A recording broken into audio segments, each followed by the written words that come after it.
Well, some people call them school vouchers, others refer to them as education savings accounts. But whatever they're called, if they become law in Texas, it would mean taxpayer money would pay for parents to send their children to private schools. Now, depending on which side of this issue you're on, vouchers will either lead to the downfall of public schools or give parents more choices on where their children are educated.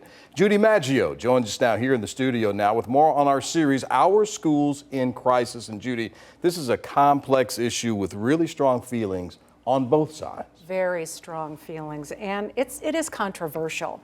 Tonight and tomorrow night on KVUE News at 6 o'clock, we'll look at both sides. We start with those on the front lines who support what's called the school choice movement. Jessica Vasquez drives 1 hour twice a day so her children Maya and Mateo can attend the close-knit cathedral school at St. Mary in the heart of downtown Austin. Welcome to school. I'm happy to see you. Come on in. Come on in. There are many low-income parents who send their children to St. Mary's. They value a religious education and would welcome extra help from the state to pay tuition. I want my children to be loving, compassionate, caring people that, in the future they can learn to reason not only with their mind but with their heart. We're going to practice one more time. Catholic schools would be among the private and charter schools in our state that would benefit if taxpayer money is set aside to help parents pay tuition and other education costs. Texas Catholic leaders, along with other advocates in the school choice movement, say they'd work to ensure families in need are first in line.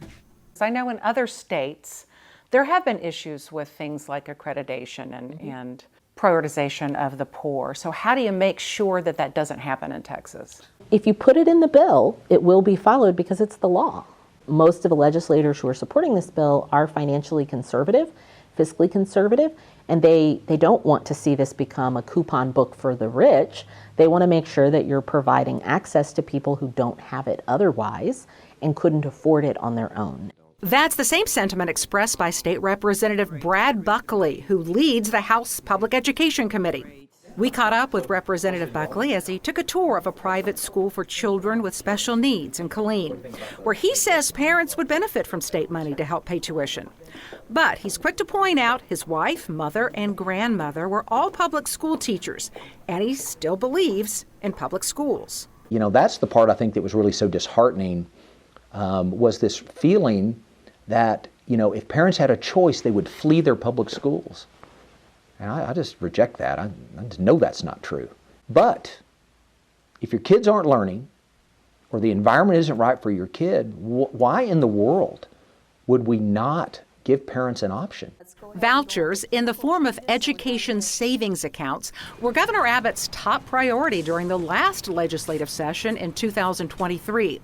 But a rare coalition of small-town Republicans and Democrats were able to defeat a bill that would have given parents around $10,500 per child to pay for private school tuition, tutoring, transportation, and other education-related expenses. More than 5 million children attend public schools in Texas. School districts receive funding based on their average daily attendance. If these education savings accounts become a reality, public school advocates fear enrollment will plummet and less money will be pouring into already shrinking school district budgets. But Buckley insists no more than 6 to 7% of students would take advantage of them. And he says well-funded public schools, teacher pay raises, and more state money per student can still go hand in hand with education savings accounts in Texas. We will absolutely have a school finance bill next session. We will appropriate more money for public schools. We have to work on these issues. Our public schools, they need the resources. Parents need an option, and I stand ready to try to move both of those full steam ahead. We'll find out next year if school choice will become the law in Texas, but there's no doubt the future of your children's education will be front and center when lawmakers meet in January. That's just one side of the story. There is powerful opposition, and tomorrow night at 6, we will hear from people who say any type of voucher-like program will undermine public education in Texas, and they aren't ready to give up the fight. Brian Aquita, there is no question that this will be the hot topic when lawmakers meet on January 14th. They didn't have success last session, but it seems like the governor is more optimistic given what happened on election night here in the state. A lot of the pro-voucher Republicans were elected to office in some of those rural areas where they had been opposing vouchers. So he feels like he has the votes to push it through this time around. Well, we will see. We'll watch. Thanks, Judy. Great job. Judy. Texas is the largest Republican-led state without some type of school voucher plan, but that could change. Several pro-voucher Republicans sailed to victory on Election Day here in Texas, and Governor Greg Abbott says he's now got the votes to make school vouchers a reality right here in Texas. Judy Maggio has been talking with people on both sides of this issue, and she joins us now as we continue our education series, Our Schools in Crisis. Well, you have to know that any form of school vouchers in Texas is a very contentious issue. People are very passionate about where they stand. Last night at 6 o'clock, we heard from key players in what's called the school choice movement. Tonight, the other side, those who say using taxpayer money to fund private education could cripple Texas public schools. Come on in. Henrix Lopez is all smiles when he scrambles off the school bus each day. How are you? This energetic fifth grader loves learning, and his mom is pleased with the progress he's making in Austin Public Schools. You finished your math? What about last week? Yeah, we finished everything. Jeannie Lopez is dead set against any form of school vouchers. In 2020, this mother of three and her family moved to Austin from Indiana, a state where vouchers have been in place for more than a decade.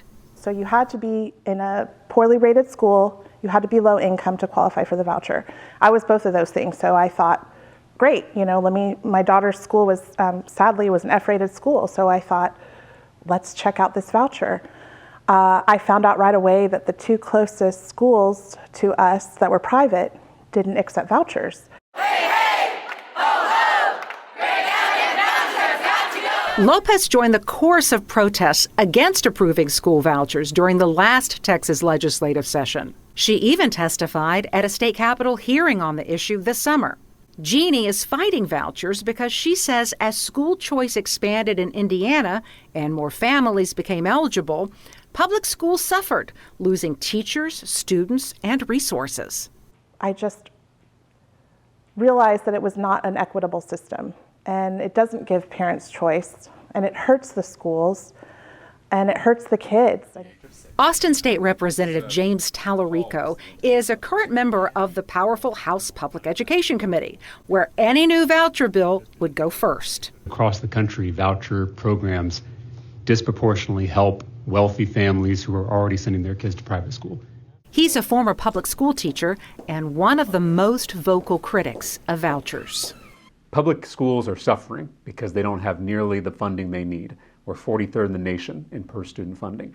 So I, in good conscience, can't take from that pot of money to send dollars to unaccountable private institutions that we as citizens have no say over. That is where I draw the line. Tallarico was part of a rare coalition of Democrats and small-town Republicans who fought off vouchers together in the 2023 session of the legislature. But this year, most of the Republicans who voted down vouchers were voted out of office. Tallarico says the candidates elected to take their place were backed by wealthy donors who are pushing for school choice in Texas. They have bought our governor, they've bought our lieutenant governor, and they've bought too many of the legislators. And so now they are trying to push forward this extreme voucher scam that will defund schools and hurt rural communities in particular. Public schools in rural communities are huge employers and often the center of civic life. And the fact that they know that those public schools are very important to the community is what had them fighting to stop vouchers. Ovidia Molina leads the Texas State Teachers Association. She says the majority of public school teachers in Texas, both rural and suburban, are against vouchers. A recent poll showed 89% of Texas K-12 public school employees say they're concerned private school vouchers and expanded taxpayer money for charter schools will hurt public schools. Because no matter what anybody says, if you are creating a pot of money for private schools, privatization, it's going to take away from our public schools.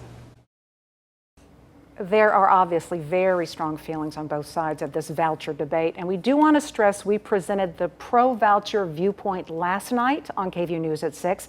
You can find that story and this one on our website, kvue.com. Of course, our goal is always to give people a balanced perspective on this very important education issue in our state. Affects a lot of people. It really does. But Judy, we know these voucher plans look different from state to state. So what's on tap for here in Texas? Well, judging from what was on the table last time around, we're talking about education savings accounts, an account that the state would run. Parents would be allotted something like $10,000 per child to use that money for private school or charter school. So we'll also have to wait and see what happens in January when lawmakers meet, because the bills could look a little different this time around.